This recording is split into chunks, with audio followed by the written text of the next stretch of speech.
ছোটবেলার থেকেই আমার বিড়ি খেয়ে অভ্যেস। বলেন কি? বিড়ি না খেলে আমি থাকতে পারি না। ও এগুলো কি বলছি? তাই লোভ সামলাতে না পেরে একখানে বিড়ি চুরি করে খেয়ে নিয়েছি। এইটাও সম্ভব? একটা বিড়ি চুরি করে খেয়েছে বলে বাবু আমাকে কেলালে। আর বালের কথা বলে কোনো লাভ নেই, বেরিয়ে যা, বেরিয়ে যা আমার বাড়ি থেকে। শুধু বাড়ি কেন, এই শহর ছেলে আমি চলে যাব। তাতে আমার বাল ছেঁড়া গেল। বিড়ি খেতে না পেরে তাতে কি হয়েছে, চুল্লু খেয়ে সারা জীবন কাটিয়ে দেবো। ওরা তোমার সম্পর্কে কি বলছে? তুমি নাকি সারা রাত চুল্লুর দোকানে বসে চুল্লু খাও? আমি বিশ্বাস করি না।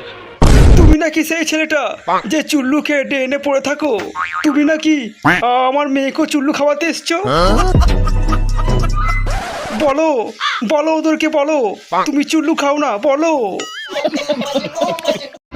তাপস পাল, ওরা যা বলছে সব সত্যি, আমি চুল্লু খাই।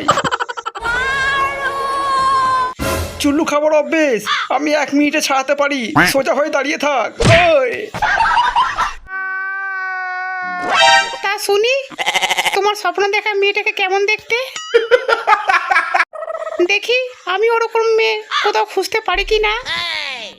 समझ रहे हो? এমন দেখতে যার বড় বড় ডাব দেখলে আমি নেশার মধ্যে ডুবে যেতে পারি। ও যখন মুলো খেয়ে পাদলে মনে হবে সারা ঘরে পাদের গন্ধ না সেনের গন্ধ ছড়াচ্ছে। যাকে ভেবে আমি সারা রাত হ্যান্ডেল মারতে পারি, এমনই মেয়ে দরকার আমার। বাবা বৌদি, ও অন্য কারণ না, আমার কথা বলছে।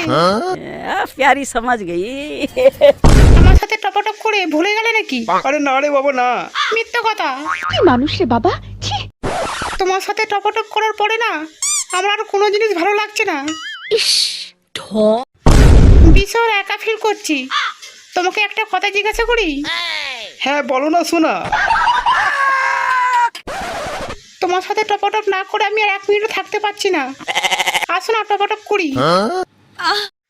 ভালো একটা কন্ডম নিয়ে প্লিজ চলে এসো না। ঠিক আছে আসছি।